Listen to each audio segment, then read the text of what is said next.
ஒரு கம்பெனிக்கு வந்து ஒரு ரைட்ஸ் கொடுத்துருந்தாங்க. ப்ரொடியூசர் கிட்ட ஒரு பணம் வாங்கி ஒரு படத்தை வாங்கி கொடுத்துருந்தாங்க. அவங்க திடீர்னு கையை விரிச்சுட்டாங்க.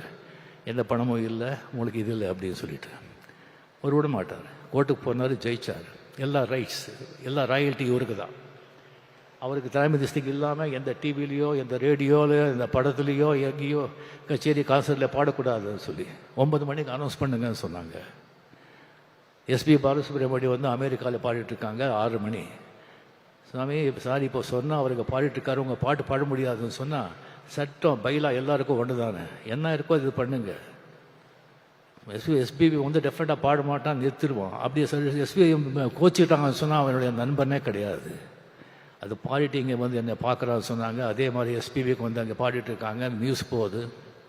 அங்கேயே அனௌன்ஸ் பண்ணி இனிமேல் இளையராஜா படங்க பாட மாட்டேன், வேறு மியூசிக் டைரக்டர் பாட மாட்டேன்னு நிறுத்திட்டு சென்னை வந்தோடனே அவங்க பார்த்தாங்க. 2 பேர் அந்த இண்டஸ்ட்ரி இழந்தது. ஒன்று எஸ்பி பாலசுப்ரமணியம், இன்னொன்று விவேக். இது 2 பேர் இடத்தையும் யாராவது நிரப்பவே முடியாது. அந்த கோவிடில் வந்து எஸ்பிபி இறந்த உடனே பிரதருக்கு சிந்தாத கண்ணீர், பொண்டாட்டுக்கு சிந்தாத கண்ணீர், டாக்டருக்கு சிந்தாத கண்ணீர், நண்பனுக்காக கண்ணீர் சிந்தாங்க.